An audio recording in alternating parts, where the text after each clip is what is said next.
चलिए दोस्त, स्वागत है सभी का साध्य पीएससी एकेडमी में। तो जैसे कि आपको पता है कि आगामी समय में सब इंस्पेक्टर का प्री होने वाला है और उस प्री में जो आदमी अच्छा परफॉर्म करेगा वही मेंस दिला पाएगा। और आपको पता है कि 20 गुना जो अभ्यर्थी है ना, 340 पोस्ट की 20 गुना अभ्यर्थी को मेंस के लिए जो है सेलेक्ट किया जाएगा दोस्त। ठीक है, तो उसी क्रम में हम लोगों ने भारत के जो सामान्य परिचय है उसका पूरा थ्योरी जो है वह कंप्लीट कर लिया है। और आज हम लोग भारत के सामान्य परिचय से रिलेटेड जो भी कॉम्प्लेक्स टाइप के महत्वपूर्ण सवाल बन सकते हैं उन सभी को मैं एकदम टफ लेवल के जो है सवाल लेके आया हूं। बिल्कुल कूट वाले सवाल जैसे कि अभी के पैटर्न में हमको देखने को मिलता है। ठीक है, चलिए शुरुआत करते हैं बिना किसी देरी के। तो जो भी नए बच्चे हैं है ना, एक बार थम्स अप कर देंगे कि आपका आवाज अगर अच्छे से आ रहा है करके।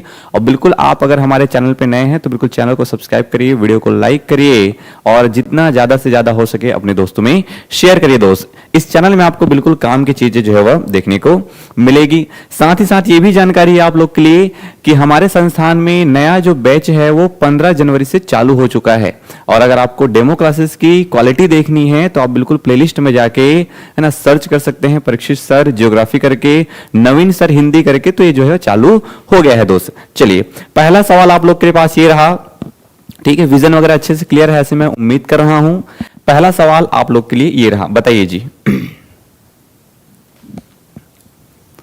चलिए फर्स्ट सवाल देख लेते हैं क्या देखने को मिल रहा है आप लोग को। चलो, जो भी बच्चे जुड़ेंगे कमेंट करेंगे है ना, कमेंट करते हुए जाएंगे। आप लोग को भैया कमेंट करते हुए चलना है, तब कहीं जाके तो हम लोग सरवाइव कर पाएंगे अच्छे से। ठीक है, चलिए जी देखते हैं क्या क्या देखने को मिल रहा है अपने को। थोड़ा साइड कर देता हूं, इसको नहीं दिख रहा है क्या आप लोग को। ये चलो अब इसका विजन क्लियर हो जाएगा। चलिए पढ़ते हैं क्या देखने को मिल रहा है। भारत की मुख्य भूमि और द्वीपों का विस्तार। ठीक है ना, आराम से करना है। भारत की मुख्य भूमि और द्वीपों के विस्तार के संबंध में निम्नलिखित कथनों पर करना है अपने को विचार। क्या बोल रहा है, भारत की जो मुख्य भूमि है वो सबसे दक्षिणी बिंदु कन्याकुमारी है ना, जो कि 8 डिग्री 4 मिनट उत्तरी अक्षांश पर स्थित है, ऐसा बोल रहा है। ओके, और भारत का सबसे दक्षिणी बिंदु इंदिरा पॉइंट ग्रेट निकोबार में स्थित है, जिसे पिग्मेलियन पॉइंट के भी नाम से जाना जाता है। भारत का सबसे उत्तरी बिंदु इंदिरा कॉल है, लद्दाख केंद्र शासित प्रदेश में स्थित है। और भारत की मुख्य भूमि भूमध्य रेखा से 876 किलोमीटर की दूरी पर है। इसी प्रकार के क्वालिटीदार जो है वह क्लासेस आपको देखने को मिलेगी साध्य पीएससी एकेडमी में। और ये जो सवाल का लेवल आप लोग देख रहे हैं, सवाल का जो लेवल देख रहे हैं, इसी प्रकार के कूट वाले सवाल जो है हमको देखने को मिलते हैं। समझ में आ रहा है जी? तो कूट वाले सवाल हमको देखने को मिलते हैं बिल्कुल। चलिए जवाब दीजिए क्या हो जाएगा इसमें, सबको जवाब देते हुए चलना है, क्या हो जाएगा। तो पहला जो कथन है कि मुख्य भूमि है ना, ये जो मुख्य भूमि सबसे दक्षिणी बिंदु कन्याकुमारी है करके, बिल्कुल सही बात है। अगर ये हमारा भारत है तो इस भारत में ये केरल है और ये है तमिलनाडु। तो तमिलनाडु में यहां पास जो अंतिम जगह है इसका क्या नाम है, तो इसका नाम है कन्याकुमारी। ठीक है, ये क्या है, कन्याकुमारी है। और यही कन्याकुमारी भारत का सबसे दक्षिणी बिंदु है दोस्त। ठीक है, 8 डिग्री 4 मिनट पर स्थित है। ये 8 डिग्री 4 मिनट उत्तरी अक्षांश पर स्थित है। भारत का सबसे दक्षिणी बिंदु इंदिरा पॉइंट। ठीक है, दक्षिणतम बिंदु एक्चुअल में ये दक्षिणतम, ठीक है, ये दक्षिणतम बिंदु इंदिरा पॉइंट ग्रेट निकोबार में स्थित है, जिसे पिग्मेलियन पॉइंट भी कहा जाता है। ओके, ये दक्षिणतम है, दो दक्षिणी हो गया, दक्षिणतम है। तो बिल्कुल आप लोग जानते हैं कि ऐसे यहां पे ये देखने को मिलेगा अंडमान निकोबार। और इस अंडमान निकोबार में जो लास्ट द्वीप है उसका नाम है ग्रेट निकोबार। ठीक है, उसका क्या नाम है, ग्रेट निकोबार। और इसी ग्रेट निकोबार में जो अंतिम हिस्सा है उसका नाम क्या है, पिग्मेलियन पॉइंट, या उसी को बोलते क्या है, इंदिरा, ये इंदिरा पॉइंट कहा जाता है उसको। देखो इंदिरा पॉइंट, पिग्मेलियन पॉइंट, तो ये भी क्या है, सही है। और भारत का सबसे उत्तरी बिंदु इंदिरा कॉल लद्दाख में है, बिल्कुल सही बात है। इसको दो भागों में बांटेंगे हम लोग, तो लद्दाख वाला हिस्सा जो है वहां पे देखने को अपने को क्या मिलेगा, वहां पे देखने को मिलेगा अपने को इंदिरा कॉल। ठीक है, वहां पे देखने को मिलेगा इंदिरा कॉल। तो ये भी क्या हो जाएगा, आपका सही हो जाएगा। और भारत की मुख्य भूमि भूमध्य रेखा से 876 किलोमीटर की दूरी पर है। तो ये 8 डिग्री 4 मिनट है। उसके नीचे यहाँ पे क्या है, 0 डिग्री रेखा। और ये 0 डिग्री रेखा को कहते हैं हम लोग क्या, भूमध्य रेखा। और इस भूमध्य रेखा से अगर मैं भारत की दूरी निकालूंगा ये, तो ये दूरी कितना है, तो दूरी याद रखना है 8, 7 और 6 किलोमीटर। आराम से याद हो जाएगा, ठीक है। 8 है, 8 के बाद 7 है और 7 के बाद 6 है दोस्त, कोई भी इसमें दिक्कत वाली बात नहीं है। तो ऑप्शन डी क्या हो जाएगा, सही हो जाएगा। सभी कथन क्या है, सही है। ठीक है, चलिए नेक्स्ट सवाल देखिए। नेक्स्ट सवाल है भारत की मानक समय रेखा के ऊपर। ठीक है, क्या बोल रहा है, भारत की जो मानक समय रेखा जिसको हम लोग आईएसटी कहते हैं, इंडियन स्टैंडर्ड टाइम कहते हैं, है ना, समय गणना के संबंध में कौन सा कथन जो है वह सत्य है। बोल रहा है भारत का मानक समय जो रेखा है वो 82.5 डिग्री, ठीक है, पूर्वी देशांतर है बोल रहा है दोस्त। ठीक है, पूर्वी देशांतर है जो उत्तर प्रदेश के प्रयागराज नैनी से गुजरता है, ऐसा करके बोल रहा है। और भारत का मानक समय, ठीक है, ग्रीनविच मीन टाइम से 5.5 घंटे क्या है, आगे है, ऐसा बोल रहा है। और भारत के सबसे पूर्वी बिंदु किबिथु और सबसे पश्चिमी बिंदु गुहार मोती के स्थानीय समय में लगभग 2 घंटे का अंतर पाया जाता है, ऐसा करके बोल रहा है दोस्त। आपको बताना है कि इसमें क्या सही है, ऐसा करके। ठीक है, क्या इसमें सही है जी, चलिए कमेंट करिए क्या इसमें सही देखने को मिलेगा। क्या भारत का मानक समय रेखा ग्रीनविच जो मीन टाइम है जीएमटी से 5.5 घंटे आगे है, ठीक है, ये आपको बताना है दोस्त। ठीक है, आईएसटी के बारे में आपको बताना है। चलिए कमेंट करेंगे ना, कमेंट करते हुए जाना है आप लोग को आईएसटी के बारे में हमको क्या देखने को मिलेगा। ठीक है,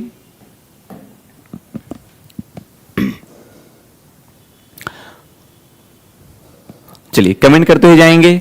तो यहां पे चलो इधर से देखें कि भारत का मानक समय रेखा, अब ये 82.5 बोला है, 82.5 तो ठीक है, लेकिन यहां पे क्या होगा, 82 डिग्री 30 मिनट। ठीक है, 82 डिग्री 30 मिनट होगा, यहां पे 82 डिग्री और 5 मिनट है, तो ये क्या हो जाएगा, गलत हो जाएगा दोस्त। ठीक है, ये क्या हो जाएगा, गलत हो जाएगा।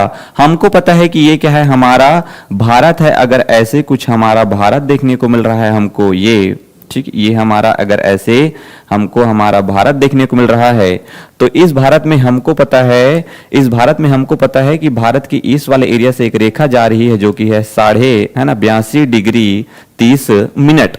ठीक है, 82.5 का मतलब 82 डिग्री 30 मिनट। और ये क्या है, तो ये है पूर्वी देशांतर। ठीक है, ये रेखा क्या है, पूर्वी देशांतर है। और इसी पूर्वी देशांतर को हम लोग बोलते हैं आईएसटी। बोलने का मतलब है भारतीय मानक समय रेखा।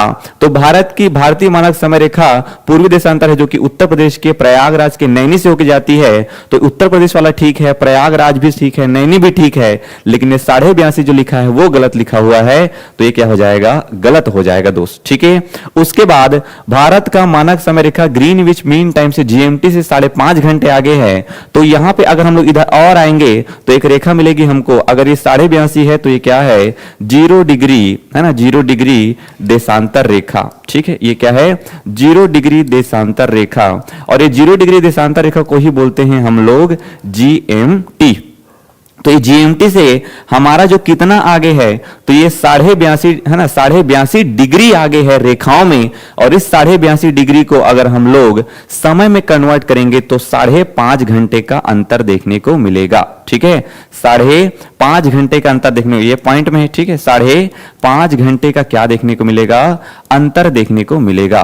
क्यों 5.5 घंटे का अंतर देखने को मिलेगा, क्योंकि हमको पता है कि ये एक रेखा से दूसरे रेखा के बीच में जो समय का अंतर पड़ता है, अगर ये 0 है और ये वाला में मान लो 1 है, ये 2 है, ये 3 है, ये 4 है करके, तो इन दोनों के बीच में जो समय का अंतर पड़ता है वो 4 मिनट का पड़ता है दोस्त। ठीक है, कितना पड़ता है, 4 मिनट का पड़ता है। तो जब मैं 82.5 डिग्री तक जाऊंगा और अगर इसको 4 से मैं गुना कर दूंगा, ठीक है, 82.5 को अगर मैं 4 से गुना करूंगा तो मुझे कितना मिलेगा, तो मुझे देखने को मिलेगा यहाँ पे 5.5 घंटा। ठीक है, पहले वो मिनट में आएगा, पहले मिनट में आएगा, और मिनट को जब हम लोग घंटे में कन्वर्ट करेंगे तो कितना यहाँ पे देखने को मिलेगा, 5.5 घंटा। तो उस हिसाब से ये क्या है, आगे है। बिल्कुल विशेष रूप से याद रखना है, आगे है, आगे है।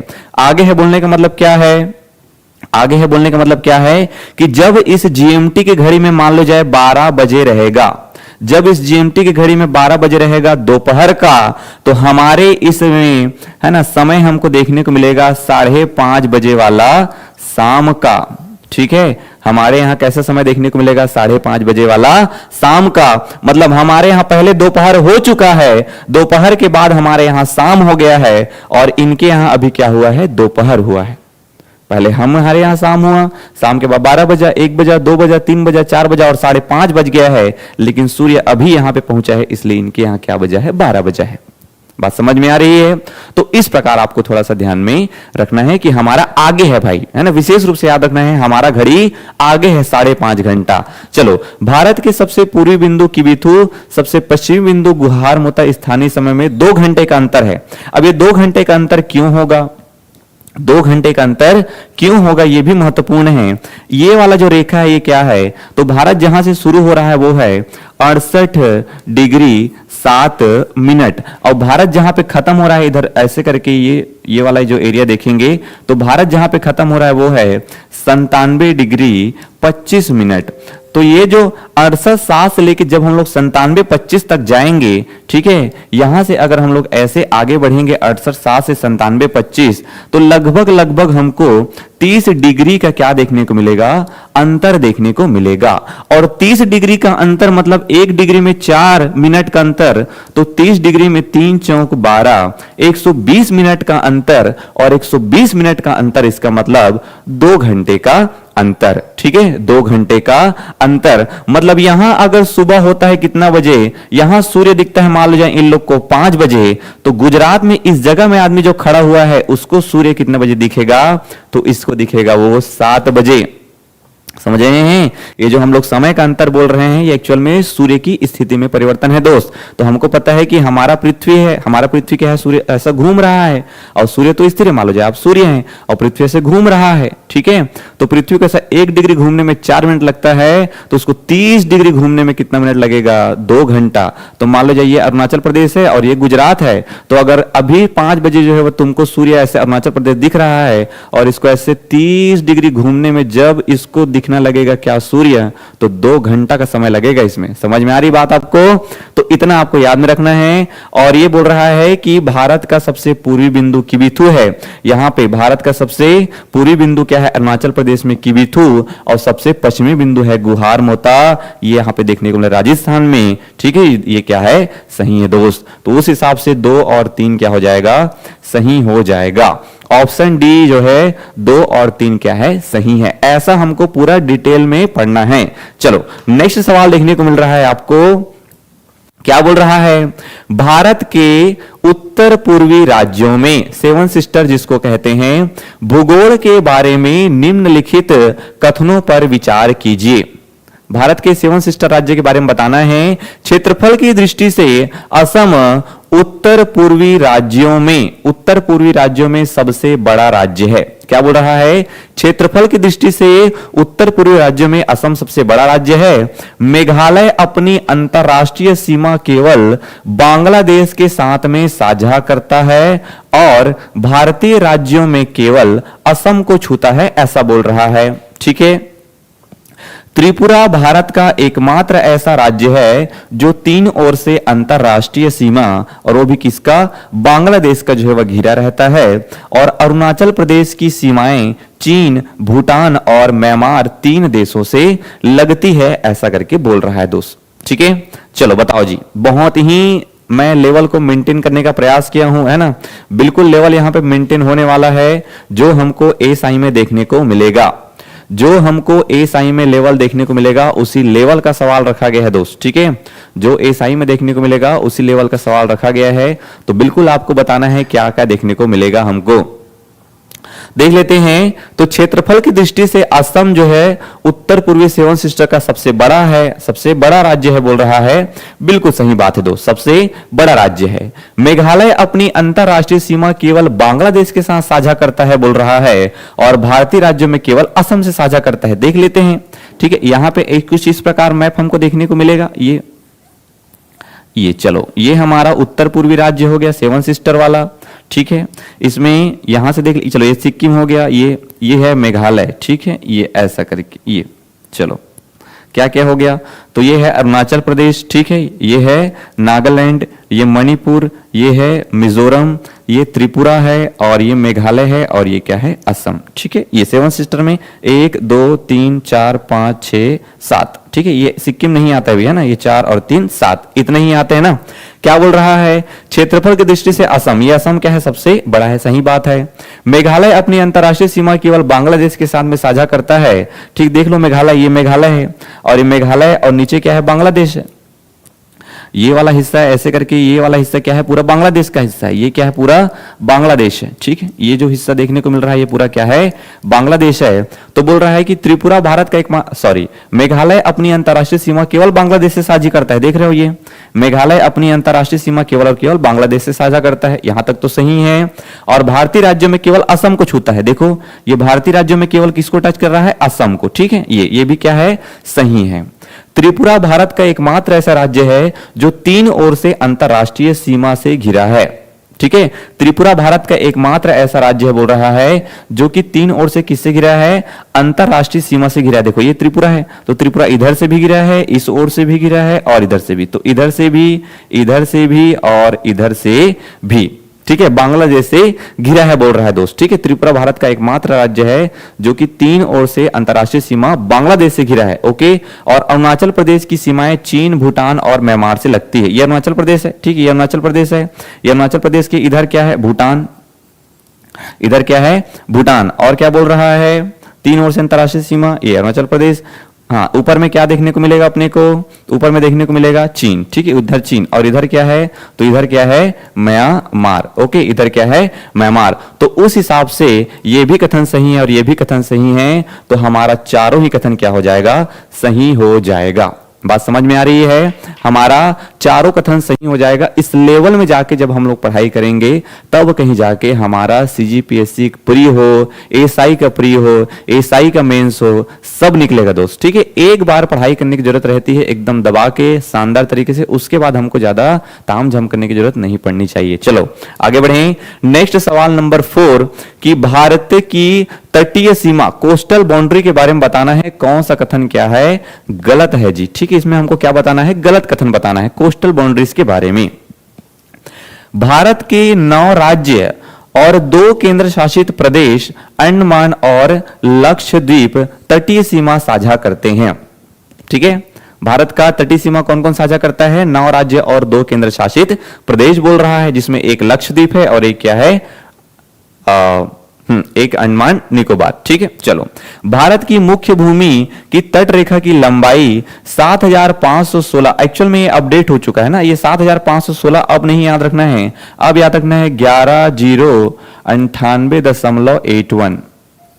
नया अपडेट हुआ, ये सवाल एक्चुअल में थोड़ा पुराना हो गया है, तो याद रखना है कि भारत का तट रेखा अब कितना है? 11,098.81। ये थोड़ा नया है दोस्त, ठीक है, ये नया डाटा है, ये नया डाटा है, ये आपको थोड़ा ध्यान में रखना है। और भारत में सबसे लंबी तट रेखा गुजरात का है और सबसे छोटी तट रेखा जो है वह गोवा का है, ठीक है। तो ये भी आपको ध्यान में रखना है, ये भी आपको ध्यान में रखना है। तो इस हिसाब से जो है वह ये गो वाला सही हो जाएगा, ठीक है। चलिए, हमको क्या बताना है? केवल और केवल गलत कथन बताना है, ठीक है। तो भारत का सबसे लंबी तटरेखा क्या है? गुजरात है, बिल्कुल सही बात है। और भारत की सबसे छोटी तटरेखा क्या है? तो सबसे छोटी तटरेखा जो है वो आपको गोवा देखने को मिलेगी, ये भी क्या है? सही हो जाएगा, ठीक है। एक्चुअल में सवाल थोड़ा सा पुराना हो गया है, इसको स्किप करते हैं हम लोग। नेक्स्ट देखिए, ठीक है, वहां पे थोड़ा दिक्कत हो गया, इसलिए ऑप्शन वहां पे मैच नहीं हो पाएगा।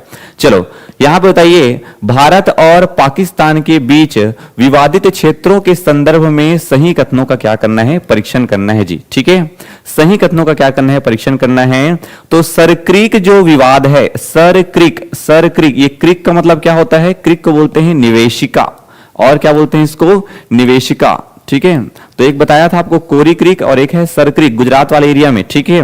गुजरात के कच्छ के रण में स्थित 96 किलोमीटर क्या है? लंबा जलमग्न क्षेत्र को लेकर है। भारत और जो पाकिस्तान के मध्य जो विवाद है वो इस सरक्रीक विवाद है, गुजरात में है। 96 किलोमीटर लंबा जलमग्न क्षेत्र है।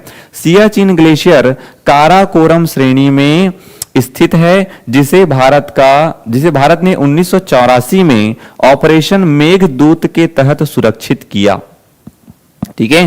ये जो सियाचिन ग्लेशियर है, जिसको हमने कब अपने कब्जे में लिया या इसको कब हम लोगों ने अपना हिस्सा बनाया बोल सकते हैं, या अपना स्थिति में रखा, कोई और देश हमसे ना छीने, इसके लिए कौन सा ऑपरेशन चलाए थे? ऑपरेशन मेघदूत। और कब बोल रहा है? 1984 में। और सिंधु जल जो समझौता है 1960 में हुआ था, जिसके तहत भारत को पश्चिमी नदियों सिंधु, झेलम और चिनाब के 80% जल के उपयोग का अधिकार है। बताओ जी, है ना? इसका जवाब आपको देने है ना, बिल्कुल कमेंट करते हुए जाना है ना, कमेंट करना है आपकी जिम्मेदारी, तभी तो आपको पता चलेगा यार कि आप कितने पानी में है करके। तो बिल्कुल आपको कमेंट करते हुए चलना है, ठीक है। चलिए बताइए क्या हो जाएगा इसमें। तो सवाल नंबर 2, भारत पाकिस्तान के बीच विवादित क्षेत्र में याद रखना है, ये जो सरक्रीक है ये गुजरात में स्थित है, 96 किलोमीटर लंबा है और भारत और पाकिस्तान के मध्य विवादित है। ये जो सियाचिन ग्लेशियर है वो काराकोरम श्रेणी में है, ये भी बात बिल्कुल सही है। 1984 में इसको ऑपरेशन मेघदूत के तहत सुरक्षित किया गया था। और सिंधु जल समझौता 1960 में हुआ है, जिसके तहत पश्चिमी नदियों सिंधु, झेलम, चिनाब में 80% जल का उपयोग कर सकता है। ये बात गलत है। भारत जो है, ठीक है, भारत 20% जल का प्रयोग कर सकता है। ठीक है, भारत को कितने प्रतिशत जल बोला है? 20% जल बोला है दोस्त, तो ये गलत हो जाएगा। केवल 1 और 2 क्या हो जाएगा? सत्य हो जाएगा। ठीक है, केवल और केवल 1 और 2 ही क्या है? सत्य है करके आपको ध्यान में रखना है। चलो आगे बढ़ें। नेक्स्ट आप लोग को मैं पिछले क्लास में बताया था, समुद्री सीमा निर्धारण, जिसको बोलते हैं यूएन क्लॉज, यूनाइटेड नेशन, ठीक है, united nation convention on the law of the sea. ये विशिष्ट अधिकारों के बारे में विचार करे। यूएन क्लॉज के बारे में अपने को बताना है। संलग्न क्षेत्र बोल रहा है, कॉन्टिगुअस जोन जो होता है, भारत को सीमा शुल्क वसूलने का अधिकार है। जो कॉन्टिगुअस जोन होता है, जो संलग्न क्षेत्र होता है, वहां तक हम सीमा शुल्क वसूल कर सकते हैं। पढ़ाए हो पिछले क्लास में। अनन्य आर्थिक क्षेत्र में भारत के नए द्वीपों के निर्माण एवं वैज्ञानिक अनुसंधान का अधिकार प्राप्त होता है। जो एक्सक्लूसिव इकोनॉमिक जोन है, वहां तक हम क्या कर सकते हैं? वहां पे हम नए द्वीपों का निर्माण कर सकते हैं, वहां पे हम लोग रिसर्च कर सकते हैं, ऐसा बोल रहा है। और प्रादेशिक जल सीमा, टेरिटोरियल जो वाटर है, आधार रेखा से 24 नॉटिकल मील तक होता है। चलिए बताइए जी, 24 नॉटिकल मील तक होता है, ऐसा करके बोल रहा है दोस्त। ठीक है, वेरी सिंपल। एक्चुअल में होता क्या है, कूट वाले सवाल में 2-3 सवालों को मिक्स करके दे देता है। यही बस तो है, देखने को मिलता है। जहां पे एक सवाल बनना था वहां पे अभी 4 सवाल बन रहा है कुल मिला के, या जहां पे 4 सवाल बनना था वहां पे अब 1 सवाल कर दिया है। तो संलग्न क्षेत्र में भारत का सीमा शुल्क वसूल करने का अधिकार है, बिल्कुल सही बात है। संलग्न क्षेत्र हम लोग आगे देखेंगे इसके बारे में। अनन्य आर्थिक क्षेत्र में नए द्वीप मिलेगा, ये भी बिल्कुल सही बात है। और प्रादेशिक जल जो सीमा है वो 24 नॉटिकल मील तक होता है क्या? नहीं भैया, ये क्या है? गलत बात है। तो केवल 1 और 2 ही क्या हो जाएंगे? सही हो जाएगा। ऑप्शन सी देखने को मिलेगा। चलो इसके बारे में थोड़ा सा देख लेते हैं। मैं आपको क्या बताया हूं, ये जैसे कि देखने को क्या मिलेगा, गुजरात वाला हिस्सा है। ये ऐसे कि देखने को क्या मिलेगा, गुजरात वाला हिस्सा है। ये हमारा तट वाला हिस्सा है। तो यूएन जो क्लॉज है, UN united nation convention on, ठीक है, यूएन जो क्लॉज है, ये united nation convention on the law of the sea की बात करेंगे तो हमको पता है कि सबसे पहले हमको इस तट रेखा जो कटी फटी उसको सीधी रेखा से ऐसा मिला देना है। और इसको बोलते क्या है? तो इसको बोलते हैं बेस लाइन। ठीक है, क्या बोलते हैं इसको? Base line. और इस बेस लाइन से हमको क्या करना है? आगे बढ़ते हुए जाना है दोस्त। तो इस बेस लाइन से जब मैं बढ़ूंगा 12 नॉटिकल मील तो मुझे कुछ क्षेत्र मिलेगा। उसको क्या बोलते हैं? तो इसको बोलते हैं प्रादेशिक समुद्र। ठीक है, इसको क्या बोलते हैं? प्रादेशिक समुद्र। और इस प्रादेशिक समुद्र में होगा मेरा संपूर्ण अधिकार। और जब मैं इससे और आगे बढ़ता हूं, इधर से कितना? 24 नॉटिकल मील। ठीक है, तो 24 नॉटिकल मील तक का जो क्षेत्र है उसको बोलते हैं संलग्न क्षेत्र। क्या बोलते हैं उसको? संलग्न क्षेत्र। और इस संलग्न क्षेत्र तक मैं सीमा शुल्क और पर्यावरण संबंधी अधिकार मुझे प्राप्त होगा। और क्या बोले हैं? अगर मैं इसके आगे और बढ़ूं कितना? 200 नॉटिकल मील, और 200 नॉटिकल मील तक जाऊंगा तो मुझे यहाँ पे कोई द्वीप वगैरह मिल जाए। ठीक है, यहाँ पे मैं वैज्ञानिक अनुसंधान कर सकता हूं। इस क्षेत्र को बोलते हैं एक्सक्लूसिव इकोनॉमिक जोन, या इसी को बोलते हैं अनन्य आर्थिक क्षेत्र। ठीक है, और लास्ट में जब इस 200 नॉटिकल मील से भी हम लोग आगे बढ़ जाएंगे तो उसको बोलते हैं उच्च सागर, जहां पे सभी देशों का समान अधिकार होता है। तो इतना आपको ध्यान में रखना है दोस्त। चलिए नेक्स्ट आगे बढ़ते हैं। सवाल नंबर 7वां है। सवाल नंबर 7वां क्या बोल रहा है आपके लिए कि भारत बांग्लादेश भूमि सीमा समझौता जो कि 100वां संविधान संशोधन के तहत किया गया था, इसके बारे में आपको बताना है। ठीक, ये थोड़ा सवाल पुराना वाला है, ठीक है, इसको हटा दी। इसको देखिए सवाल नंबर 8वां, ठीक है, सवाल नंबर 28। सवाल नंबर 28 क्या है कि भारत के पड़ोसी देशों और प्राकृतिक सीमाओं के संदर्भ में सही युग्म को चुने। ठीक है, ये चलिए ये बहुत ही शानदार सवाल है, इसको बताइए दोस्त, इसको सब लोग जवाब दीजिए। ठीक है, इसको आपको जवाब देना है दोस्त। ठीक है, चलो बताइए।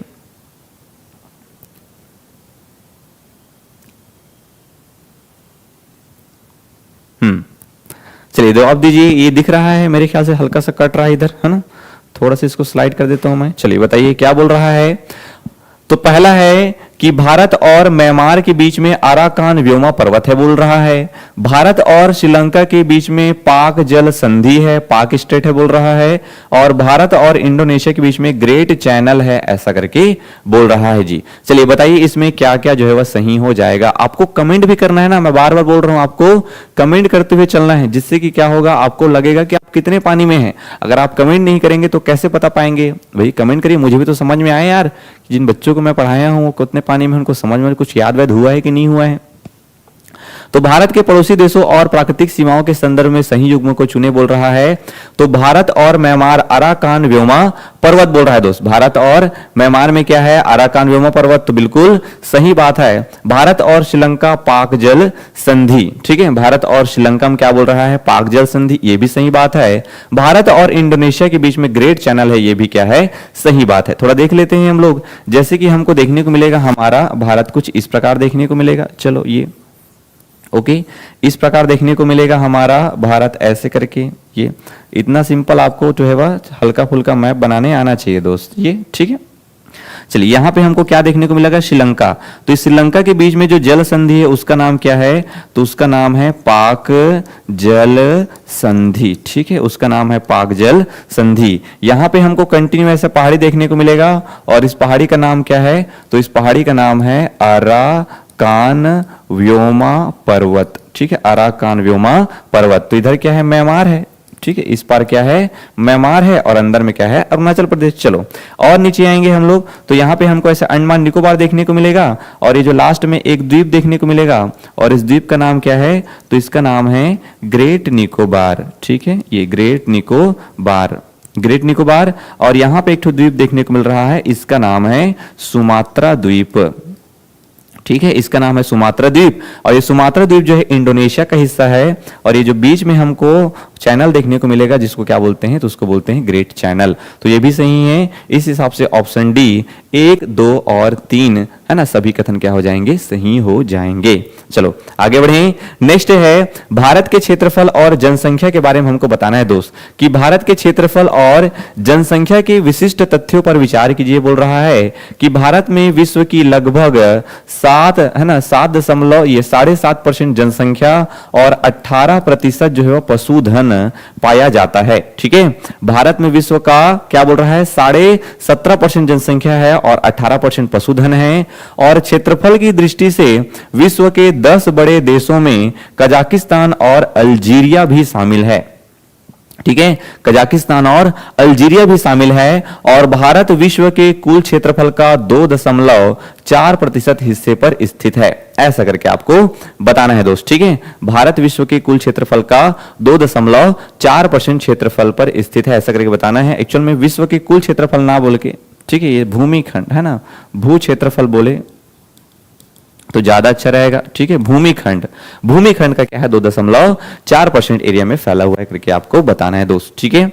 चलिए क्या हो जाएगा इसमें, तो भारत विश्व का लगभग 17.5%, बिल्कुल सही बात है। जनसंख्या के मामले में जितनी भी जनसंख्या है भारत विश्व में, उसका 17.5% हमारे पास है। जितना भी पशु है विश्व में, उसका 18% हमारे पास है। बाकी क्षेत्रफल की दृष्टि से विश्व का 10 बड़े देशों में कजाकिस्तान और अल्जीरिया है, बिल्कुल सही बात है। कजाकिस्तान जो है 9वां नंबर का प्लेयर है, और अल्जीरिया जो है वो आपका 10वां नंबर का प्लेयर है, ठीक है, ये हो जाएगा 10वां। और आपको बताया था, और आगे तो ठीक है। और भारत विश्व के कुल क्षेत्रफल का 2.4% पर हिस्सा है, ये भी बात क्या है, सही है। बड़े देशों की बात करेंगे तो सबसे पहले याद रखना है अपने को रशिया, ठीक है, सबसे बड़ा क्या है, रशिया, ठीक है। रू का के बाद याद रखना है अपने को कनाडा, ये कनाडा, कनाडा के बाद याद रख सकते हैं अपन लोग चाइना, ठीक है, चाइना के बाद याद रखना है अपने को अमेरिका, ये 4 हो गया, ठीक है। 4 के बाद 5वां में याद रखना है अपने को ब्राजील, ठीक है, ये 5वां में याद रखना है ब्राजील। 6वां में याद रखना है अपने को ऑस्ट्रेलिया, ठीक है, ऑस्ट्रेलिया। और 7वां में क्या है, 7वां में याद रखना है अपने को इंडिया, ठीक है। और 8वां में याद रखना है अपने को अर्जेंटीना, ठीक है, 8वां में याद रखना है अर्जेंटीना। 9वां में क्या बोला आपको मैं, कजाकिस्तान। और 10वां में याद रखना है अल्जीरिया। तो इस प्रकार से हमारा है ना 1, 2 और 3 तीनों ही क्या हो जाएंगे, सही हो जाएंगे। समझ में आ रही है आप लोग को, सवाल का लेवल आप लोग देख सकते हैं। अगर जो सीरियस बच्चा हो है ना, जो एसआई के सच में तैयारी करना चाहता है, उसके लिए ये क्लास बहुत ही उपयोगी होने वाला है दोस्त, ठीक है। चलो, भारत की भू आकृति इतिहास के बारे में आपको बताना है जी, ठीक है। भारत के भू आकृतिक इतिहास के बारे में बताना है, कौन सा कथन सत्य है। भौगोलिक दृष्टि से भारत प्राचीन गोंडवाना लैंड का क्या है, हिस्सा है, ऐसा करके बोल रहा है। और हिमालय का निर्माण भारत की यूरेशियन प्लेट से टकराव के कारण हुआ है, ऐसा बोल रहा है, ठीक है। चलिए बताइए क्या हो जाएगा इसमें, केवल पहला कथन सही है, केवल दूसरा सही है, दोनों कथन सही है, दोनों कथन गलत हैं। तो बिल्कुल सही जवाब है आप लोग का कि दोनों कथन क्या हो जाएगा, सही हो जाएगा। मैं आपको क्या बताया हूं कि सबसे पहले ये जो हमारा पृथ्वी है, इसमें एक ही महाद्वीप था, और इस महाद्वीप का क्या नाम था, तो इस महाद्वीप का नाम था पेंजिया। और इसके चारों ओर जो हमको सागर वाला जो एरिया देखने को मिल रहा है, ऐसे करके इसको क्या बोलते थे, तो इसको बोलते थे पैंथा लासा, ठीक है, क्या बोलते थे इसको, पैंथा लासा बोलते थे। कालांतर में धीरे धीरे घटनाएं घटती गई, और घटनाएं घटन के साथ में क्या हुआ, ये जो महाद्वीप है पेंजिया, ये 2 भागों में टूट गया, ठीक है, 2 भागों में टूट गया। ऊपर को कहते हैं हम लोग अंगारा लैंड, ठीक है, ऊपर वाले को बोले अंगारा लैंड, और नीचे वाले को बोले हम लोग गोंडवाना लैंड, ये ऐसा करके देखने को मिलेगा जी, ठीक है। 2 भागों में बटा, और बीच में जो सागर वाला हिस्सा था, इसी सागर को बोला हमने टैथिस सागर, ठीक है, इसको क्या बोला, टैथिस सागर बोले भैया हम लोग। चलो और आगे बढ़ेंगे तो क्या देखने को मिल रहा है, और आगे बढ़े हम लोग तो हमको और क्या देखने को मिल रहा है, ये जो गोंडवाना लैंड है, ये आगे जो है वह और टूटा, और इसी का एक हिस्सा क्या बना, तो इसी का एक हिस्सा भारत का प्रायद्वीप वाला हिस्सा बना। ये जो हमारा भारत ऐसे देखने को मिलता है, तो इसमें ये जो नीचे वाला हिस्सा आपको देखने को मिल रहा है, ये प्रायद्वीप, तो ये प्रायद्वीप जो है वह यही वाला हिस्सा है, ऐसे करके आपको ध्यान में रखना है। और बाकी ये नीचे वाला जो हिस्सा था, यही जो नीचे हिस्सा था, ये जो ऊपर वाला हिस्सा था ये वाला, और ये जो नीचे वाला हिस्सा है, तो ऊपर वाले हिस्से को बोलते हैं हम लोग यूरेशियन प्लेट, ठीक है, यूरेशियन प्लेट। और ये जो नीचे वाला हिस्सा है इसको बोलते हैं हम लोग इंडियन प्लेट, ठीक है, इंडियन प्लेट, टेक्टोनिक प्लेट। अब ये दोनों प्लेटें ये ऊपर की ओर गति कर रही है और ये नीचे की ओर गति कर रही है, तो जब दोनों प्लेटें एक दूसरे से टकराई, तो टकराव वाले हिस्से में ही क्या बना है, टकराव वाले हिस्से में ही हिमालय पर्वत का निर्माण हुआ है। तो पहला और दूसरा दोनों ही क्या हो जाएगा, सही हो जाएगा। ओके, चलो आगे बढ़ें। चलिए, भारत के नामकरण के बारे में बताना है दोस्त अपने को, इंपॉर्टेंट फैक्ट है, थोड़ा सा ध्यान देंगे कि भारत का नामकरण के बारे में बताना है आपको। क्या यहां पे कहा गया है, तो बोल रहा है कि भारत का नामकरण और संवैधानिक स्थिति के संदर्भ में निम्नलिखित कथनों पर विचार करिए कि भारतीय संविधान के अनुच्छेद 1 में भारत को इंडिया, जो कि भारत है, ऐसा कहा गया है, इंडिया दैट इज भारत, ठीक है, इंडिया दैट इज भारत के रूप में परिभाषित किया गया है। और मेसोपोटामिया के साक्ष्यों में सिंधु घाटी सभ्यता के लिए जम्बू द्वीप, ठीक है, जम्बू द्वीप शब्द का प्रयोग किया गया है। ये मेसोपोटामिया मतलब इराक, ठीक है, कहां की सभ्यता है, ये इराक की सभ्यता है। और प्राचीन ग्रंथों में जम्बू द्वीप, ठीक है, जम्बू द्वीप का प्रयोग केवल भारत के लिए ही नहीं बल्कि पूरे एशिया महाद्वीप के लिए भी किया गया है, ठीक है, केवल भारत के लिए नहीं बल्कि एशिया महाद्वीप के लिए भी किया गया है। ऐसा करके सवाल का लेवल देख के आप लोग को लग रहा होगा कि हाँ भैया हम लोग अब थोड़ा सा पढ़ना पड़ेगा, सीरियस होकर पढ़ना पड़ेगा। ठीक है, चलो तो क्या क्या उसमें सही हो जाएगा। तो भारतीय संविधान के अनुच्छेद, ये पहला बिल्कुल सही है, इंडिया दैट इज भारत, दो शब्द जो है प्रयोग किए हैं, एक भारत और एक इंडिया। मेसोपोटामिया के साक्ष्य में सिंधु घाटी सभ्यता के लिए जम्बू द्वीप का प्रयोग किया गया है क्या? नहीं, ये क्या हो जाएगा, गलत हो जाएगा। बिल्कुल जम्बू द्वीप वगैरह के लिए प्रयोग नहीं किया है, बल्कि जम्बू द्वीप जो है वह पूरे एशिया महाद्वीप के लिए प्रयोग किया जाता है, केवल और केवल भारत के लिए प्रयोग किया जा रहा है, ऐसी बात नहीं है दोस्त। ठीक है, तो पहला और तीसरा क्या हो जाएगा, इसमें सही हो जाएगा। ऑप्शन बी है, पहला और तीसरा ही सही हो जाएगा। थोड़ा नामकरण के बारे में देख लेते हैं। अगर हम लोग भारत के नामकरण की बात करेंगे तो भारत में पहला नाम हमको देखने को मिलता है आर्यावर्त। ठीक है, भारत का पहला नाम क्या है, पहला नाम है आर्यावर्त, क्योंकि यहाँ के जो प्राचीन निवासी थे उनको क्या कहा जाता था, तो उनको कहा जाता था आर्य। इन्हीं आर्यों में जो फेमस राजा था उसका नाम था क्या, भरत। ठीक है, तो आर्यों में राजा, ये आर्यों में भरत राजा। ठीक है, ये तो आर्यों में जो भरत राजा था उसके नाम पर क्या पड़ गया, भारत। एक है हमारा हिंदुस्तान। ठीक है, एक है हमारा हिंदुस्तान। तो हिंदुस्तान के लिए याद रखना है कि जो ईरान के लोग थे, ठीक है, ईरान के लोग जो थे वो इस सिंधु नदी को, आप लोग जानते हैं कि शुरुआत में हमारा विकास सिंधु नदी के किनारे हुआ है, तो ईरान के लोग सिंधु नदी, ठीक है, सिंधु नदी को क्या कहते थे, हिंदू कहते थे। ठीक है, सिंधु नदी को हिंदू कहते थे और उसके आसपास के क्षेत्र को कहने लग गए वो हिंदुस्तान। वैसे ही एक नाम आपको देखने को मिल रहा है क्या, इंडिया। तो जैसे ईरान के लोग सिंधु नदी को हिंदू कहते थे, वैसे ही यूनान, और यूनान बोलने का मतलब अभी का कौन सा देश, ग्रीस, तो ये लोग क्या बोलते थे, तो ये लोग इस सिंधु नदी को क्या बोलते थे, इंडस बोलते थे दोस्त। ठीक है, क्या बोलते थे, इंडस। तो इंडस बोलते थे, तो वो जो क्षेत्र है वो कहला गया इंडिया, और वहां के लोगों को कहने लग गए हम लोग इंडियन। तो इस प्रकार से आपको ध्यान में रखना है। चलो आगे बढ़िए, सवाल नंबर 12। ठीक है, सवाल नंबर 12 बोल रहा है कि भारत के क्षेत्रफल और वैश्विक स्थिति के संदर्भ में निम्नलिखित कथनों में कौन सा क्या है, असत्य है। ठीक है, कौन सा क्या है, असत्य है। भारत का जो कुल क्षेत्रफल है वो 32,87,263 वर्ग किलोमीटर है, जो विश्व के स्थलीय भाग का लगभग 2.4% है। ठीक है, 2.4% है, और भारत दुनिया का 7वां बड़ा देश है, जबकि रूस, कनाडा, अमेरिका और चीन इससे बड़े देश हैं। जबकि रूस, कनाडा, चीन इससे क्या हैं, बड़े देश हैं, ऐसा करके बोल रहा है दोस्त। ठीक है, चलो और क्या बोल रहा है, क्षेत्रफल की दृष्टि से विश्व का सबसे छोटा देश वेटिकन सिटी है, जो कि यूरोप महाद्वीप में स्थित है। ठीक है, जो कि यूरोप महाद्वीप में स्थित है करके बोल रहा है। तो इन सभी कथनों को हम लोग जब पढ़ेंगे तो ये पहला कथन तो बिल्कुल सही बात है, और 7वां बड़ा देश है ये भी सही बात है, और सबसे छोटा जो है वेटिकन सिटी ये भी सही बात है। और हमको पूछा क्या है, असत्य पूछा है, और असत्य बोलेंगे तो ना तो एक, ना तो दो, ना ही तीन, तीनों में से कोई नहीं, सभी कथन क्या हो जाएंगे, सत्य हो जाएंगे।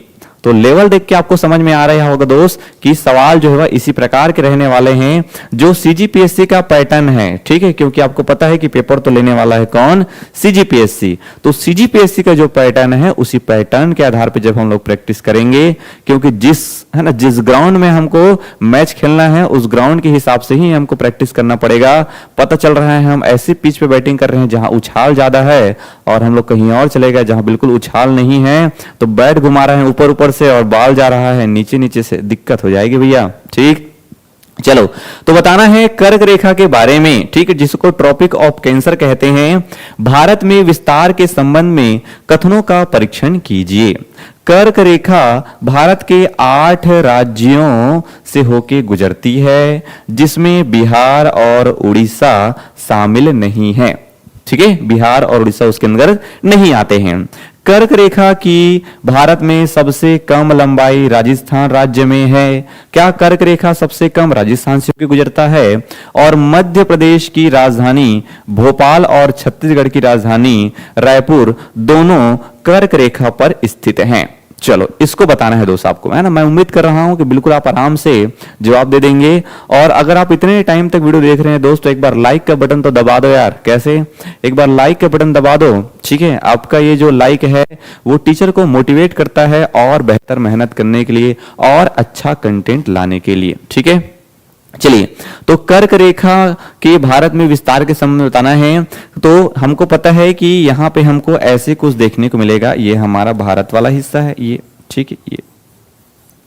ये हमारा क्या है? भारत वाला हिस्सा है। बिल्कुल ऐसे करके आपको बना लेना है, ठीक है। ये और इसी के बीचों बीच से होके क्या जा रहा है? तो इसी के बीचों बीच से होके जा रहा है कर्क रेखा, ये ठीक है। ये कर्क रेखा, ओके। तो कर्क रेखा भारत के 8 राज्यों से होकर गुजरती है, बिल्कुल सही बात है। जिसमें बिहार और उड़ीसा नहीं आता है, ये भी क्या है? सही बात है। तो इसमें पहला आएगा क्या? गुजरात, गुजरात के बाद राजस्थान, राजस्थान के बाद मध्य प्रदेश, मध्य प्रदेश के बाद छत्तीसगढ़, छत्तीसगढ़ के बाद झारखंड, झारखंड के बाद वेस्ट बंगाल, फिर यहाँ पे त्रिपुरा और यहाँ पे मिजोरम। तो 8 राज्य हैं। कर्क रेखा भारत की सबसे कम लंबाई राजस्थान में है, बिल्कुल सबसे कम, ठीक है, सबसे कम। तो सबसे कम बोले अगर तो क्या हो जाएगा? राजस्थान हो जाएगा। और सबसे ज्यादा बोले, ठीक है, ये सबसे ज्यादा, तो सबसे ज्यादा किस राज्य से होके जाता है? तो मध्य प्रदेश करके याद रखना है दोस्त आपको। तो ये भी क्या है? सही है। और मध्य प्रदेश की राजधानी भोपाल और छत्तीसगढ़ की राजधानी रायपुर दोनों ही कर्क रेखा पर स्थित है, बोल रहा है। गलत बात है, ठीक है। हमारा रायपुर बहुत नीचे है कर्क रेखा से, ठीक है। हमारा जो रायपुर है वो कर्क रेखा से बहुत नीचे है। तो उस हिसाब से केवल 1 और 2 ही क्या हो जाएंगे? सत्य हो जाएंगे दोस्त, ठीक है। केवल 1 और 2 क्या है? सत्य है। चलो आगे बढ़ेंगे। नेक्स्ट बताना है अपने को, क्या बोल रहा है? नेक्स्ट बताना है कि स्थल, ठीक है, लैंडलॉक राज्यों के बारे में कौन सा कथन जो है वह सत्य है, ठीक है। लैंडलॉक भू आविष्ठित राज्य के बारे में पूछ रहा है। स्रोतों के अनुसार वह राज्य जो ना तो समुद्री छूता है और ना ही अंतरराष्ट्रीय सीमा से बना होता है, उसको स्थल रुद्र कहते हैं। स्थल रुद्र कहलाता है, लैंडलॉक कहलाता है, भू आविष्ठित कहलाता है।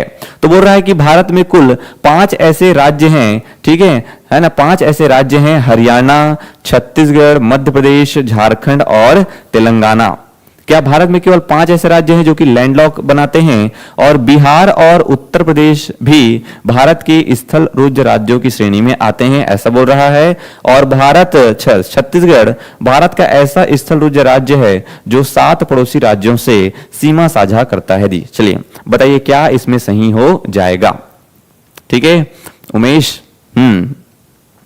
क्या बोल रहे हैं उमेश? ए बोल रहे हो इसमें, ठीक है। पहला का ए, केवल 1 सही है बोल रहे हैं, ठीक है। चलो देख लेते हैं। तो भारत 5 राज्यों से जाता है, बिल्कुल सही बात है। अब 5 राज्यों से जाता है तो बिहार और उत्तर प्रदेश तो इसमें शामिल नहीं है, तो ये क्या हो जाएगा? गलत हो जाएगा। और छत्तीसगढ़ भारत का ऐसा स्थल रुद्र राज्य है जो कि 7 पड़ोसी राज्यों से सीमा बनाता है। चलो देख लेते हैं छत्तीसगढ़ के बारे में, ठीक है। छत्तीसगढ़ के बारे में देख लेते हैं कि ये 7 राज्यों से सीमा बनाता है कि नहीं बनाता है करके। तो यहां पर हमको देखने को क्या मिलेगा? ऐसे छत्तीसगढ़ देखने को मिलेगा, ये केरल है, ये तमिलनाडु है, ये आंध्र प्रदेश देखने को मिलेगा, ऐसे करके, ठीक है। भाई हमको मैप बनाने अगर आ गया तो हम लोग तुरंत भी देख सकते हैं। ये हो गया हमारा तेलंगाना, ऐसे गुजरात, ये हमारा क्या है? छत्तीसगढ़ है दोस्त, ठीक है। ऐसा करके देखने को अपने को मिलेगा ये। चलो तो देख लेते हैं भारत छत्तीसगढ़ कितने कितने राज्यों से सीमा बनाता है। तो ये तो हो गया एक राज्य, यहाँ पे थोड़ा सा, ये एक राज्य क्या है? ये एक राज्य हो गया आंध्र प्रदेश। ये दूसरा राज्य क्या है? तेलंगाना। ये तीसरा राज्य क्या है? मध्य प्रदेश। ये चौथा राज्य, सॉरी ये महाराष्ट्र है, ठीक है। तीसरा महाराष्ट्र, चौथा क्या है? मध्य प्रदेश। ये पांचवा क्या है? पांचवा है उत्तर प्रदेश। उसके बाद ये छठवा क्या है? तो छठवा है झारखंड, ठीक है। और ये 7वां क्या है? तो 7वां है उड़ीसा। बिल्कुल सही बात है, 7 राज्यों से सीमा बना रहा है दोस्त, ठीक है। 7 राज्यों से सीमा बना रहा है। तो 7 राज्यों से, सॉरी यहाँ पे वापस आते हैं, ये है ना, ये छत्तीसगढ़ ऐसा राज्य है जो कि 7 राज्यों से सीमा बनाता है। सही बात है। तो 1 और 3 क्या हो जाएगा? सही हो जाएगा। ऑप्शन सी 1 और 3 क्या है? सही है, ठीक है। चलो आगे बढ़ते हैं। नेक्स्ट देखिए, नेक्स्ट सवाल नंबर 15 है, भारत की अंतरराष्ट्रीय सीमाओं के संदर्भ में निम्नलिखित कथनों पर क्या करना है? विचार करना है दोस्त, ठीक है। भारत के अंतरराष्ट्रीय सीमाओं के बारे में बताना है आपको कि भारत अपनी सबसे लंबी स्थलीय सीमा रेखा बांग्लादेश के साथ में 4096 किलोमीटर के साथ में, और सबसे छोटी सीमा रेखा अफगानिस्तान के साथ में 106 किलोमीटर के साथ में साझा करता है, ओके, सबसे लंबा किसके साथ में? बांग्लादेश के साथ में। और सबसे छोटा किसके साथ में बोल रहा है? तो सबसे छोटा बोल रहा है अपने को किसके साथ में? अफगानिस्तान के साथ में 106 किलोमीटर। और मैकमोहन जो रेखा है वो भारत और पाकिस्तान के बीच में है, ऐसा बोल रहा है। आधिकारिक अंतरराष्ट्रीय सीमा रेखा है। त्रिपुरा भारत का एकमात्र ऐसा राज्य है जो 3 ओर से बांग्लादेश की अंतरराष्ट्रीय सीमा से घिरा हुआ है। चलो कमेंट करो इसका, ठीक है। उमेश है ना, उमेश, नितेश, चलो सबको कमेंट करना है भैया। बताइए भारत की अंतरराष्ट्रीय सीमाओं के संदर्भ में बताना है आपको। तो भारत अपनी सबसे लंबी स्थलीय सीमा रेखा जो कि बांग्लादेश के साथ में कितना बोल रहा है? 4096 किलोमीटर, और सबसे कम अफगानिस्तान के साथ में क्या है? सही है। मैकमोहन रेखा के बीच में आधिकारिक अंतरराष्ट्रीय सीमा रेखा भारत और पाकिस्तान के बीच में है क्या? नहीं, गलत बात है। क्यों? क्योंकि ये जो मैकमोहन रेखा है वो किसके किसके बीच में देखने को मिलेगी? भारत और चीन के बीच में। त्रिपुरा एकमात्र ऐसा राज्य है जो कि 3 ओर से बांग्लादेश से घिरा हुआ है, यह भी क्या है? सही बात है। तो पहला और तीसरा क्या हो जाएगा? सही हो जाएगा। केवल 1 और 3 क्या है? सत्य है। थोड़ा सा अंतरराष्ट्रीय सीमाओं के बारे में देख लेते हैं हम लोग। तो अंतरराष्ट्रीय सीमाओं की बात करेंगे तो ये जैसे हमारा हो गया क्या? भारत हो गया दोस्त, ठीक है। ये क्या है? हमारा भारत देखने को मिल रहा है ऐसे। ये अंतरराष्ट्रीय सीमा के बारे में देखना है अपने को, ठीक है। ये चलो अंतरराष्ट्रीय सीमा के बारे में देख लेते हैं। तो अंतरराष्ट्रीय सीमा मतलब कोई ना कोई यहाँ पे अन्य देश हैं। तो इधर देखने को मिल रहा है अपने को, ये पाकिस्तान है, ये क्या हो जाएगा? अफगानिस्तान हो जाएगा, ठीक है। ये क्या है? नेपाल, ये है भूटान, और ये देखने को मिल रहा है अपने को म्यांमार, ये है बांग्लादेश, और ये पूरा क्या है? तो ये है चीन, ठीक है। ये क्या है? चीन है। ये क्या है? अफगानिस्तान है। ओके, ये अफगानिस्तान है। ये क्या है? तो ये पाकिस्तान है, ठीक है। ये क्या है? तो ये नेपाल है, और ये क्या है? तो ये भूटान है, और ये है बांग्लादेश, ठीक है। ये बांग्लादेश, और ये है म्यांमार। ये चलो देख लेते हैं यहाँ पे। तो ये जो अंतरराष्ट्रीय सीमा आपको देखने को मिल रहा है यहाँ पे, ठीक है। ये वाला जो अंतरराष्ट्रीय सीमा देखने को मिल रहा है इसका क्या नाम है? तो इसका नाम है रेड क्लिफ, है ना। रेड वाला अच्छे से नहीं दिखता होगा, चलो इसको दूसरे कलर से लिख लेते हैं। इसका नाम क्या है? रेड क्लिफ, ठीक है। ये रेड क्लिफ, रेड क्लिफ, इसका नाम है रेड क्लिफ। ये जो सीमा रेखा देखने को मिल रहा है इसका क्या नाम है? तो इसका नाम है डूरंड, डूरंड। ये जो कंप्लीट जो देखने को मिल रहा है चीन के साथ में, यहां से यहां तक, सॉरी यहीं तक बस रहेगा, ठीक है। यहां से यहीं तक बस रहेगा भैया, थोड़ा ध्यान देना है ना इसको। ये यहां से लेके ये, यहां से लेके पूरा ऐसे यहां तक, यहां पे थोड़ा सा और यहां पे, और इसका क्या नाम है? तो इसका नाम है मैकमोहन रेखा। कब खींचा गया है? 1914 में। कौन से सम्मेलन से खींचा गया है? तो शिमला समझौता से। ये भी आपको ध्यान में रखना है। चलो यहां पे आपको पहाड़ी देखने को मिलेगी। इस पहाड़ी का नाम बताया था आपको, क्या है? अराकान व्योमा पर्वत। ओके, ठीक है जी। और यहाँ पे क्या बताया हूं? तो ये वाला जो एरिया है वो भी क्या है? तो ये वाला जो एरिया है उसका भी नाम क्या है? रेड क्लिफ, ठीक है। Red Cliff. और ये रेड क्लिफ जो है वह कब खींचा गया है? तो 1947 में खींचा गया है। ये नेपाल और भूटान के साथ में कोई भी स्पेसिफिक बॉर्डर नहीं है, ऐसा करके भी आपको मैं बताया था। चलो आगे बढ़े। नेक्स्ट आपको बताना है किसके बारे में? इसके बारे में कि भारत और बांग्लादेश के मध्य क्या क्या विवादित है दोस्त। चलो तो भारत और बांग्लादेश के मध्य क्या क्या विवादित है? बोल रहा है कि तीस्ता नदी विवाद को सुलझाने के लिए 1983 में एक जल बंटवारा समझौता हुआ था। तीस्ता नदी विवाद जो कि भारत और बांग्लादेश के बीच में है। टिपाई मुख बांध परियोजना मणिपुर में बराक नदी पर स्थित है, जिस पर बांग्लादेश आपत्ति करता है, ऐसा बोल रहा है। और तीस्ता नदी गंगा की एक प्रमुख सहायक नदी है जो सिक्किम से होकर निकलती है। तो ये चीजें अभी थोड़ा पढ़ी नहीं होगी आप लोग, इसलिए थोड़ा सा टफ हो सकता है आपके लिए। बाकी जब मैं नदी वाला टॉपिक पढ़ाऊंगा तो इसके बारे में बताऊंगा, ठीक है। तो तीस्ता नदी विवाद बिल्कुल सही है। जैसे यहाँ पे ऐसे देखने को मिलेगा आपको, ये सिक्किम वाला एरिया है, ठीक है। ये ऐसा करके मेघालय, और ये क्या है? सिक्किम, ठीक है। और नीचे क्या देखने को मिलेगा? ऐसे करके ये है, ये पूरा क्या है? बांग्लादेश का सीमा है, ये पूरा बांग्लादेश है ऐसे करके, ठीक है जी। और ये वाला हिस्सा क्या है? ऐसे, ठीक। ये अब इधर से एक तो नदी आ रही है ऐसे करके, ये नदी, और ये नदी क्या है, तो ये नदी है गंगा, ठीक है, ये गंगा नदी है। और यहाँ से एक तो नदी आ रहा है ऐसा, और ये नदी कौन सा है, तो ये नदी है तिस्ता, ठीक है। और इधर से एक तो नदी आ रही है ऐसे ये, और ये नदी क्या है, तो ये नदी है ब्रह्मपुत्र, ठीक, ब्रह्मपुत्र। तो ये जो गंगा नदी बाद में इसमें जाके मिलेगी, ऐसे दो भागों में बढ़ जाती है गंगा, एक को बोलते हैं हुगली, ठीक है, और इसको बोलते हैं पद्मा। तो ये जो पद्मा है वो जाके किस में मिलेगी, ब्रह्मपुत्र में मिलेगी। तो ये जो तीस्ता नदी है वो किस में जाके मिल रही है, इस ब्रह्मपुत्र नदी में जाके मिल रही है। तो ये तीसरा क्या हो जाएगा, गलत। बाकी ये दूसरा और पहला क्या है, सही है, ठीक है। तो यहाँ पे बोला है हमको सही कथन, तो केवल 1 और 2 क्या है, सही है। तीस्ता नदी गंगा की सहायक नदी नहीं है, वो इस ब्रह्मपुत्र की क्या है, सहायक नदी है दोस्त, ठीक है।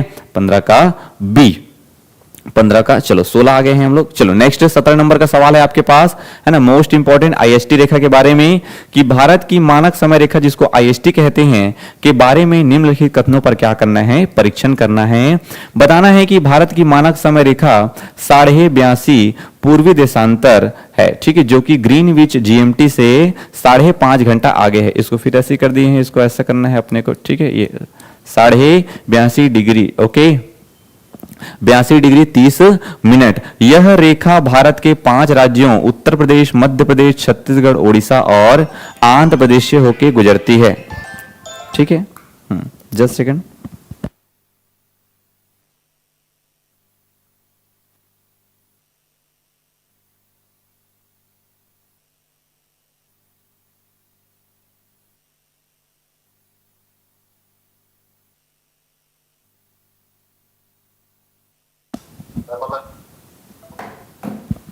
चलिए नेक्स्ट देख लेते हैं आगे क्या है।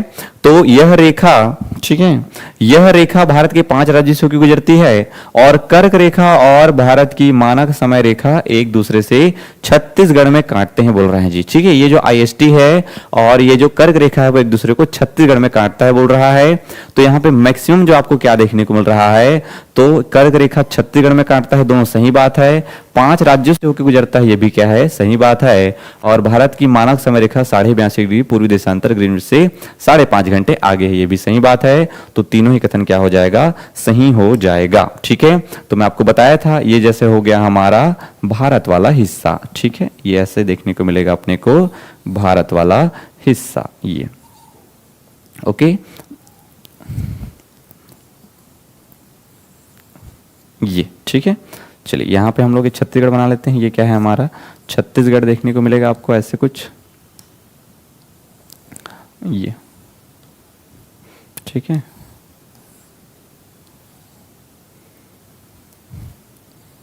ये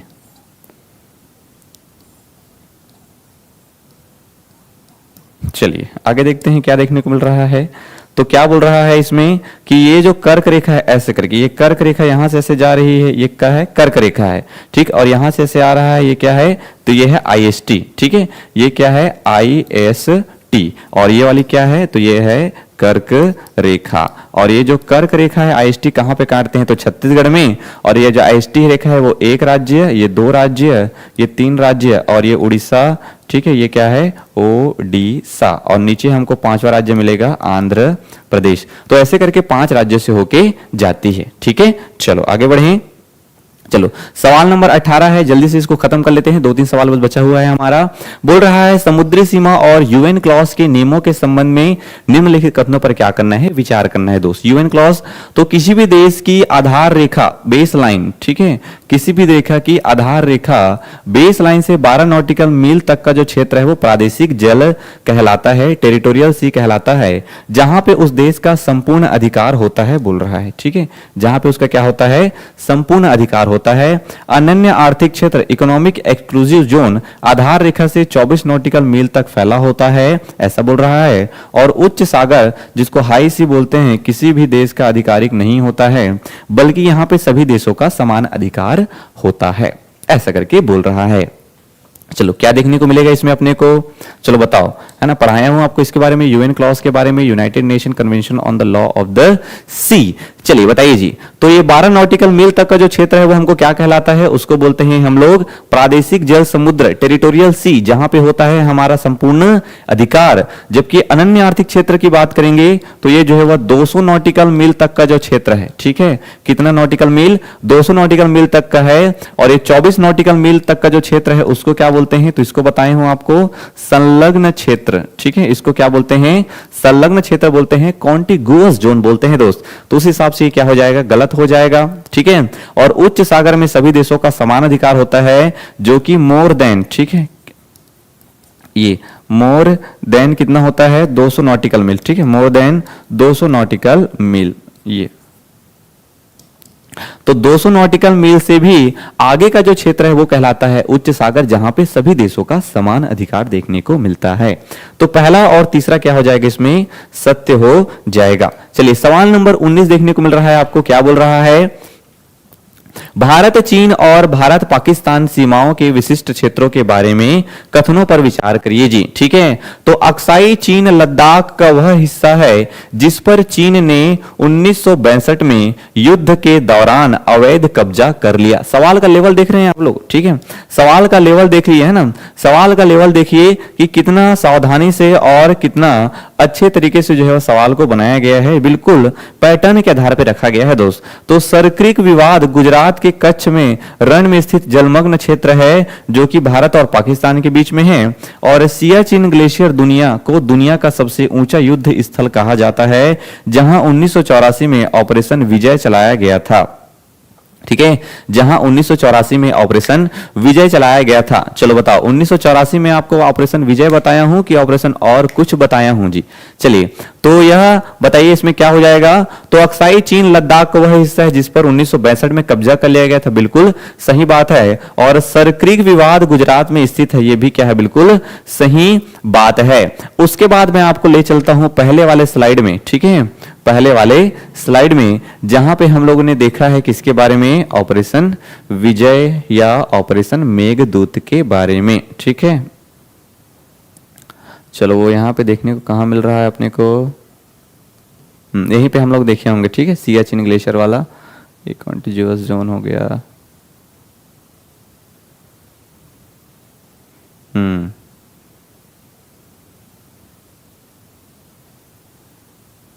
चलो यहां पे वो नहीं दिख रहा है अपने को, पुराना हो गया होगा, ठीक है, उधर होगा वो। तो यहां पे आपको पता ही है ऑपरेशन विजय नहीं चलाया गया था, ऑपरेशन क्या है? मेघदूत है। अभी आपको जस्ट बताया था ऑपरेशन मेघदूत है। तो पहला और दूसरा क्या हो जाएगा? सही हो जाएगा, ठीक है, पहला और दूसरा क्या हो जाएगा? सही हो जाएगा। चलिए सवाल नंबर 20, सवाल नंबर 20 और ये हमारा लास्ट सवाल है दोस्त, ठीक है, सवाल नंबर 20 बताइए जी। चलिए सवाल नंबर 20 सबको बताना है, फिर ये हमारा लास्ट है, उसके बाद ये खत्म, ठीक है।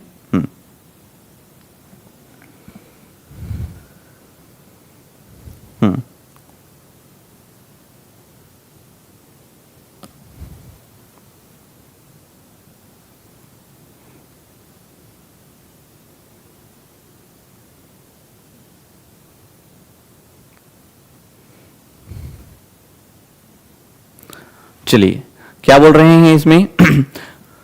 चलो देख लेते हैं क्या बोल रहा है इसमें। सवाल क्या है आपका? भारत म्यांमार सीमा परियोजना के संदर्भ में कथनों पर क्या करना है? विचार करना है जी। बोल रहा है भारत और म्यांमार के बीच अराकान व्योमा पर्वत श्रेणी एक प्राकृतिक सीमा बनाती है, ठीक है, अराकान व्योमा पर्वत श्रेणी एक प्राकृतिक सीमा बनाती है। Kaladan multi modal project Kolkata बंदरगाह से लेके म्यांमार के सितवे बंदरगाह, ठीक है, सितवे बंदरगाह से जोड़ता है। और भारत और म्यांमार के बीच ऑपरेशन सनराइज सीमा पर उग्रवाद को रोकने के लिए चलाया गया एक संयुक्त अभियान है। मिजोरम, मणिपुर, नागालैंड और त्रिपुरा ये 4 राज्य म्यांमार के साथ में अंतरराष्ट्रीय सीमा साझा करते हैं, ठीक है। चलो आराम से पढ़िए बिल्कुल, उसके बाद जवाब दीजिए कि भारत और म्यांमार के बीच में अराकान व्योमा पर्वत श्रेणी है, बिल्कुल सही बात है। कलादान जो मल्टीपर्पज परियोजना है कोलकाता में है, और म्यांमार में क्या है, सितवे, ठीक है, सॉरी, कोलकाता बंदरगाह और सितवे बंदरगाह को जोड़ने की योजना है। बिल्कुल सही बात है, कलादान परियोजना याद रखना है आपको। भारत और म्यांमार के बीच ऑपरेशन सनराइज सीमा में उग्रवाद जो हो रहा है उसको रोकने के लिए चलाया गया है, सही बात है। मिजोरम, मणिपुर, नागालैंड और त्रिपुरा 4 राज्य म्यांमार के साथ में अंतर्राष्ट्रीय सीमा साझा करते हैं, म्यांमार के साथ में। तो मिजोरम तो सही बात है, मणिपुर की बात करेगा तो सही बात है, नागालैंड की बात करेगा तब भी सही बात है, लेकिन त्रिपुरा नहीं हो जाएगा। ये त्रिपुरा जो है वह बांग्लादेश के साथ में, ये ठीक है, त्रिपुरा जो है वो बांग्लादेश के साथ में सीमा साझा करता है। तो ऐसे करके क्या हो जाएगा अपना 1, 2 और 3 क्या हो जाएगा, सही हो जाएगा। ठीक है, केवल 1, 2 और 3 ही क्या है, सही है दोस्त। ठीक है, ये तो वही सवाल है। चलिए दोस्त, ये तो इस प्रकार हमारा सारा ही टॉपिक जो है कंप्लीट हो गया है मेरे दोस्त, है ना। और इस प्रकार हम लोग ने बहुत ही डीप स्टडी करते हुए चीजों को क्लियर करने का प्रयास किया है। मैं उम्मीद कर रहा हूं कि आप लोग को हमारा जो पहला चैप्टर है वो बहुत पसंद आया होगा, और आप लोगों ने बहुत ही शानदार परफॉर्म करते हुए अपना एक कदम जो है वो बढ़ा लिया है, जिसमें हमारा पहला चैप्टर पूर्णतः कंप्लीट हो चुका है। कल की क्लास, या कल तो मैं नहीं आ पाऊंगा, सैटरडे की क्लास नहीं ले पाऊंगा, बाकी उसके बाद जो क्लास रहेगी, ठीक है उमेश, उसके बाद फिर मंडे को हम लोग क्लास करेंगे। उस मंडे की क्लास में हम लोग देखेंगे भारत के चट्टान के बारे में, कि भारत में कौन कौन सी भूगर्भिक संरचना देखने को मिलेगी।